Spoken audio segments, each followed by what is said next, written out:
তো মাইটোকন্ড্রিয়ার ক্ষেত্রে বলছি যে আমি এমনিতেই তোমাদেরকে যখন বলছি যে এটাকে কি বলা হয়, সেল মেমব্রেন। সেল মেমব্রেন কি দিয়ে তৈরি? সেল মেমব্রেন একটা ফসফোলিপিডের দুইটা আবরণ, দুই দিকে থাকে, হ্যাঁ। ফসফোলিপিডের দুই স্তর, দুইটা স্তর দিয়ে তৈরি হয়। তো যেহেতু দুইটা স্তর দিয়ে তৈরি হয় ফসফোলিপিডের সেল মেমব্রেনটা, তাই এটাকে আরেকটা নাম দিয়েছি যে একক মেমব্রেন। একক কেন বলছিলাম? একক বলছিলাম হলো যে এইটা কি, এই সেল মেমব্রেন যেইভাবে যেই রকম পর্দা দিয়ে তৈরি হয়, অন্যান্য অঙ্গাণুগুলো এরকম পর্দা দিয়ে তৈরি হতে পারে। আর আমি দেখাইছিলাম যে সাইটোপ্লাজমের মধ্যে যে অঙ্গাণুগুলো থাকবে সেগুলো হয় দুই প্রকার। একটা হয় ঝিল্লিবদ্ধ অঙ্গাণু, আর একটা হয় ঝিল্লিবিহীন অঙ্গাণু। ঝিল্লিবদ্ধ অঙ্গাণু গুলার নাম আমি এইভাবে বলছিলাম: মা, এরা পাগল, শুধু ভ্যা ভ্যা করে। তো এইখানে মাতে মাইটোকন্ড্রিয়া বলছিলাম, এরাতে এন্ডোপ্লাজমিক রেটিকুলাম বলছিলাম, তাতে প্লাস্টিড বলছিলাম, গতে গোলজি বস্তু বলছিলাম, বলতে লাইসোজোম বলছিলাম। ওকে, আরেকটা আছে প্যারাক্সিজোম, সেটা এখন আর বলতেছি না। এই ছিল আর কি, ওকে। তো এখন আগের রেকর্ড গুলো তোমরা দেখে নিবা, তাহলেই সহজ হবে। তা আমি এখন যেটা আসবো, আমি মাইটোকন্ড্রিয়া দিয়ে শুরু করছি। যে মাইটোকন্ড্রিয়া কি? মাইটোকন্ড্রিয়া একটা স্তর বিশিষ্ট এটা ঝিল্লিবদ্ধ অঙ্গাণু। কোন অঙ্গাণু? সাইটোপ্লাজমীয় অঙ্গাণু। কেন সাইটোপ্লাজম বলছি, কেন অঙ্গাণু বলছি? অঙ্গাণু বলছি এই জন্য যে সেলটা যদি পুরোটা অঙ্গ হয় তাহলে এটা হবে একটা অঙ্গাণু। ওকে। এখন আমি যেটা দেখাবো, এইখানে তোমরা দেখলা যে এটা মাইটোকন্ড্রিয়া। তো মাইটোকন্ড্রিয়ার ক্ষেত্রে এই যে বাইরের যে লেয়ারটা থাকে, এই বাইরের লেয়ারটাকে বলা হয় আউটার মেমব্রেন। তোমাদের বইতে মাইটোকন্ড্রিয়া শুধুমাত্র সিম্পল ভাবে আঁকা আছে যে এইটা বাইরের আবরণ, বা এটাকে বলা হয় বহিঃঝিল্লি। তোমাদের বইতে সরাসরি ঝিল্লি লেখা। তো এইটা বহিঃঝিল্লি। আর ভেতরে যে ঝিল্লিটা আছে দেখো, এটা যদি এরকম থাকতো তাহলে সোজা এরকম হতো। কিন্তু এই ভেতরের ঝিল্লিটা আসলে এরকম না হয়ে সে কেমন হলো, সে হলো এইরকম ভাঁজ হয়ে গেছে। ভেতরের ঝিল্লিটা এরকম না হয়, সেরকম ভাঁজ হয়ে গেছে। এই যে ভাঁজটা হয়েছে, এই ভাঁজটার নাম হয় ক্রিস্টি। এই ভাঁজটার নাম ক্রিস্টি। আর এই বাইরের আবরণটার নাম তো বাইরের বহিঃঝিল্লি। আর ভেতরের যে ঝিল্লিটা আছে সেটা বেঁকে পেঁচিয়ে ভাঁজ হয়ে গেছে, এইটার নাম বলা হয় ক্রিস্টি।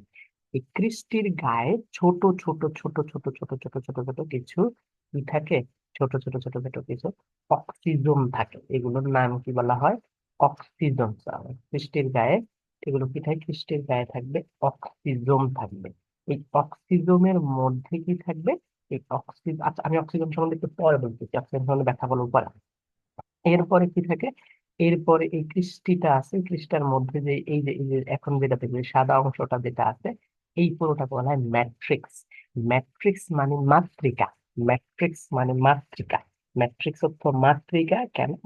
মা যেমন সুন্দর মতো সন্তানকে লালন পালন করে, মাইটোকন্ড্রিয়ার ভেতরে যা কিছু আছে সব ম্যাট্রিক্স এর মধ্যে থাকে, এই যে ভেতরে কৃষ্টির মধ্যে। তাই এইটাও লালন পালন করবে, সহজ কথায় যদি বলি। এই এছাড়া এই ম্যাট্রিক্স এর মধ্যে আর কি থাকবে? এই ম্যাট্রিক্স এর মধ্যে আর ডিএনএ থাকবে। মানে মাইটোকন্ড্রিয়ার মধ্যে আলাদা করে ডিএনএ থাকে। আচ্ছা, এইটা হঠাৎ করে মনে হতে পারে স্যার এ তো অবাক করার মতো জিনিস, আমরা সারা জীবন পড়ছি নিউক্লিয়াসের ডিএনএ থাকে, এখন মাইটোকন্ড্রিয়ার মধ্যেও কি থাকবে? ডিএনএ থাকে। এ কেমন কথা? হ্যাঁ, একটা ছোট্ট উদাহরণ যদি দিই তাহলে এইটা এমনিতেই মনে থাকবে। কারণটা হলো এরকম যে একটা দেশের সবকিছু নির্ধারণ হয়, অর্থাৎ মূল সবকিছু আসে হলো প্রধানমন্ত্রী থেকে। উদাহরণস্বরূপ আমাদের দেশে সবকিছু আসে প্রধানমন্ত্রীর কেন্দ্র থেকে, এখন সেই গণভবন থেকে আসে। কিন্তু সেই প্রধানমন্ত্রী থেকে যদি সব অর্ডারই যদি সেখান থেকে আসতো তাহলে সব কাজ তো ধীর গতিতে হবে। যেমন মাইটোকন্ড্রিয়াকে বলা হলো পাওয়ার হাউস। তাহলে পাওয়ার হাউস মানে কি? আমার দেশের জাতীয় যে বিদ্যুৎ তৈরি হওয়ার জন্য বা শক্তি তৈরি হওয়ার জন্য যে জায়গাটা, সেই জায়গাতে বারবার প্রধানমন্ত্রী যদি বলে হ্যাঁ এইবার তোমরা জ্বালানি দাও, এইবার অন করো, এইবার অফ করো, তাহলে কি হবে? এই বিষয়টা কি এত সহজ? এই বিষয়টা কি হওয়া উচিত? পাওয়ার গ্রিডের অবশ্যই নিজস্ব কি থাকতে একটা ব্যবস্থা থাকা লাগবে না? লাগবে। অর্থাৎ তাদের নির্দেশনা গুলো তো লাগবে, এত বড় বড় কাজ, এখানে অত অত বিশাল কাজ, তাহলে নিজস্বতা থাকবে নিজেদের মধ্যে। সেম কোষের মধ্যেও কোষের পাওয়ার হাউস অর্থাৎ শক্তির ম্যাক্সিমাম উৎপন্ন হয় সবকিছু এই মাইটোকন্ড্রিয়ার মধ্যে। তাহলে তার ভিতরে আসলে আসলে কি থাকে, একটা এই যে ডিএনএ থাকে। আমরা তো জানি সমস্ত কার্যকলাপের সবকিছু নথি লিপিবদ্ধ থাকে কিন্তু ডিএনএ। তো এইখানে একটা বৃত্তাকার ডিএনএ থাকে। বুঝতে পারছো এইটুকু?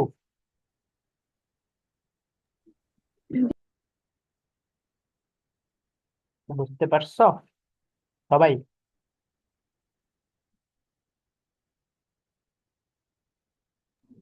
জি স্যার। ঠিক আছে, তার মানে সবাই বুঝছো, কেউ কথা বলতেছে না মানে মৌন সম্মতি দিতে বুঝছো।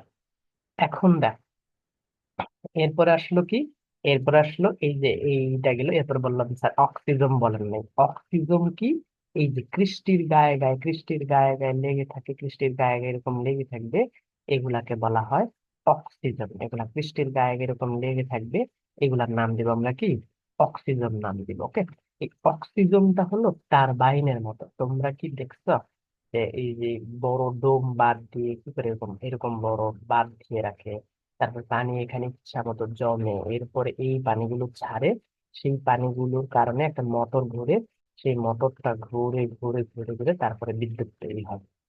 এটাই তো জলবিদ্যুৎ না? তাহলে এইভাবে টারবাইন, তাহলে এখানে যেটা থাকে এটার নাম টারবাইন।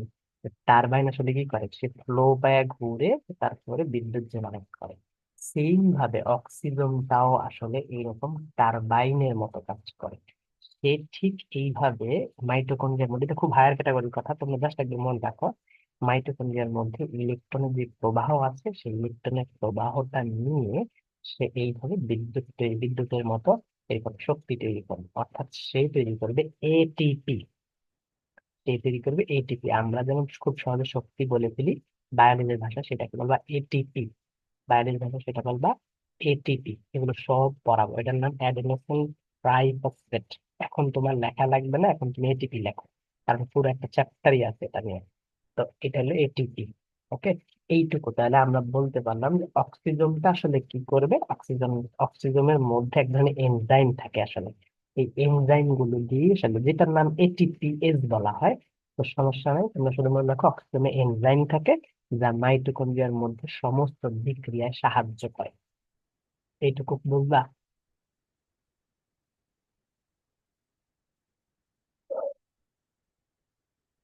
চুপ করে আছে? জি স্যার। ঠিক আছে, হ্যাঁ।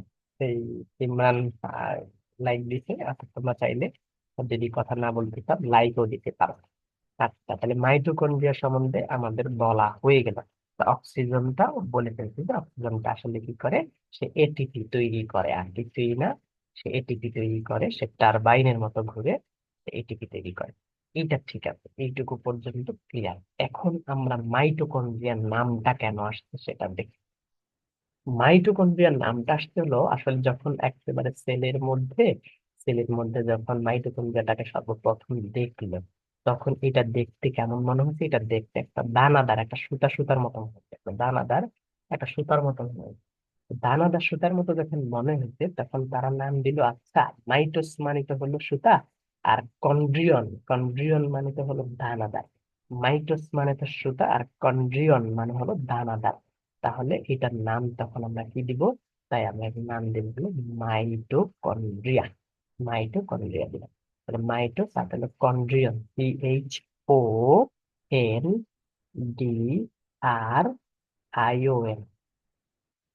মাইটোকন্ড্রিয়াম। এইটাই ছিল আর কি মাইটোকন্ড্রিয়া, মাইটোকন্ড্রিয়া এটা নাম দেওয়া হয়েছে। তো এটা ছিল কি, এটা হলো 1800 কত সালে, 1883 সালে, অনেকের মতে আবার 1894 সালে বলে। এটা কি করছিল, এটা আবিষ্কার করছিল, এই আবিষ্কার করছিল রিচার্ড অল্টম্যান, এবং এর নাম দেন তখন বায়োব্লাস্ট। তখন এটার নাম দিছে কি, বায়োব্লাস্ট। বায়োব্লাস্ট নাম দেওয়ার পরে, এরপরে এটা তখন বায়োব্লাস্ট নাম দিচ্ছে, যেটা এক বায়োলজিক্যাল তার দেহের মধ্যে থাকে, যে আসলে কি করে, যে আসলে বিভিন্ন জিনিস ধরো তৈরি করে, যে শক্তি তৈরি করে, এরকম কিছু একটার উপর ডিপেন্ড করে। আমি আর বায়োব্লাস্ট নিয়ে কথা বলতেছি না, আমি সামনে যাব, কারণ এটা নিয়ে আমাদের বায়োব্লাস্ট এটা না আমার কাজ নাই, আমরা জানবো না। বর্তমানে এটা প্রচলিত নাম দিচ্ছে মাইটোকন্ড্রিয়া। এই যে মাইটোকন্ড্রিয়া নামটা দিচ্ছে কিন্তু বিজ্ঞানী ব্রেন্ডা। এইটা টাক্কা মুখস্থ রাখতে হবে। যদিও বায়োব্লাস্ট নাম দিচ্ছে কে, এইটাও মনে রাখবা, রিচার্ড অল্টম্যান। আর প্রচলিত যে নামটা দিছে মাইটোকন্ড্রিয়া, এইটা নাম দিছে বিজ্ঞানী বেন্ডা। এইটা কয় স্তর বিশিষ্ট আবরণী? এই যে বাইরের স্তর একটা থাকবে এইটা, আর ভেতরের স্তর আর একটা থাকবে এইটা। তাইলে ভেতরের স্তরটা ভাঁজে সৃষ্টি হয়েছে, তাহলে এটা দুই স্তরে বিশিষ্ট আবরণী হবে। এক এটুকু বুঝছো তোমরা? ঠিক আছে, এইটুকু যদি বুঝে থাকো তাহলে এরপর আসলো কি, এই যে বেন্ডাটার নাম দিছে, তো এটার নাম দিতে আঙুলের মতো বিভক্ত আছে। আঙুল মনে হচ্ছে যে একটা আঙুল, ফিঙ্গার একদম। ফিঙ্গার, এগুলো বলা হয় ফিঙ্গার লাইক প্রজেকশন, বলা হয় ফিঙ্গার লাইক প্রজেকশন। এই ফিঙ্গার লাইক প্রজেকশন, এইটার নাম দিছি ক্রিস্টি। তো এগুলো আমরা বলে ফেলছি। ক্রিস্টির গায়ে ছোট ছোট ছোট ছোট অক্সিজম লেগে থাকে। তাই অক্সিজম বা আমরা বলি উৎসেদ, এই অক্সিজমের গায়ের মধ্যে আবার কি থাকে, এনজাইম গুলো সাজানো থাকে। সেটা দিয়ে আসলে সে শক্তি তৈরি করতে পারে। এখন মাইটোকন্ড্রিয়া কিভাবে শক্তি তৈরি করে সেটা পুরোটা একটা চ্যাপ্টার আছে, তারপর আমি ছোট্ট করে কিছু কথা বলবো, যেগুলো মনে রাখবে আর কি। মাইটোকন্ড্রিয়া থেকে কিভাবে শক্তি, সেটা একটা পুরো চ্যাপ্টারে আমরা করবো, ভয়ের কিছু নেই। এরপর আসলে কি, অক্সিজেন উৎসেচক এনজাইম সঞ্চিত থাকে মাইটোকন্ড্রিয়ার, এটাকে আমরা মাইটোকন্ড্রিয়ন বলি। হ্যাঁ, এক বছর আর কি মাইটোকন্ড্রিয়ন। তাহলে এই ভেতরে থাকে ম্যাট্রিক্স, সেটাও আমি তোমাদের বলে ফেলছি। এইটা মূল কাজ যদি বলি, এটার মূল কাজ আসলে কি? এটার মূল কাজ হলো একদম শক্তি তৈরি করা। যদি কখনো কেউ বলে মাইটোকন্ড্রিয়ার মূল কাজ কি, তখন তোমাকে সর্বপ্রথম বলতে হবে শক্তি তৈরি করা। কিন্তু তার অনেক সময় শক্তি তৈরি করার লেখা থাকে না, তখন আমি কি করব? অনেক সময় শক্তি তৈরি করা লেখা থাকে না, তখন আমি কি করব? তখন আমরা যেটা করব সেটা হলো কি, এখানে অপশনে থাকবে শ্বসনে সহায়তা করা। থাকবে কি, শ্বসনে সহায়তা করা। তো শ্বসনে সহায়তা করার বিষয়টা তো কেমন জানি মিলতেছে না। একটা শ্বসন তোমাদের কাছে মনে হয় স্যার, শ্বসন তো হলো শ্বাস প্রশ্বাসের সাথে জড়িত, এই কেমন কথা? এইটার সাথে শক্তির কি সম্পর্ক? তো সারা জীবন মনে রাখবা, শ্বসন আসলে দুই প্রকার, একটা হয় অন্তঃশ্বসন আর একটা হয় বহিঃশ্বসন। অন্তঃশ্বসন হয় হলো সেলের মধ্যে। মানে আমি যদি মানুষের কথা বলি, আমি যদি শ্বাস নেই, সেই শ্বাসটার অক্সিজেন আমার বডির মধ্যে ঢুকলো, ফুসফুসে গেল, ফুসফুস থেকে সেটা রক্তে গেল, রক্তে থেকে সেটা সেলে গেল। এই যে রক্ত থেকে সেলে যায়, এই সেলে যাওয়া পর্যন্ত, সেলের পরে সে মাইটোকন্ড্রিয়াতে ঢুকে, এই সেলে যাওয়া পর্যন্ত সবটাকে বলা হয় বহিঃশ্বসন। আর মাইটোকন্ড্রিয়া যখন এই অক্সিজেন যায়, অক্সিজেন গিয়ে যখন বাকি কাজ করে মানে শক্তি তৈরি করবে, তখন সেটাকে বলবো অন্তঃশ্বসন। মানে একদম ভেতরে শ্বসন হচ্ছে। তাহলে শ্বসন বিষয়টা আসলে কি? শ্বসন বিষয়টা আসলে এটিপি তৈরির সাথে জড়িত। এটিপি তৈরির সাথে জড়িত আসলে মূলত কে এটিপি তৈরির সাথে জড়িত? মূলত অন্তঃশ্বসনটা এটিপি তৈরির সাথে জড়িত। তো এইটা বুঝতে তোমাদের, আমি বুঝছি তোমরা কিছুই হয়তো বা বুঝো নাই, তারপরেও আমি বললাম যে আমি যদি শ্বাস নিই, সেই অক্সিজেনটা আমার বডির মধ্যে ঢুকে, তারপরে সেটা কোথায় যায়? ফুসফুসে যায়। ফুসফুস থেকে সেটা কোথায় যায়? ফুসফুস থেকে সেটা রক্তে যায়। রক্ত থেকে সারা দেহে ছড়িয়ে ছড়িয়ে যায়। ছড়িয়ে গিয়ে রক্ত থেকে ব্যাপন প্রক্রিয়া সুন্দর মতো সেটা কোথায় চলে যায়?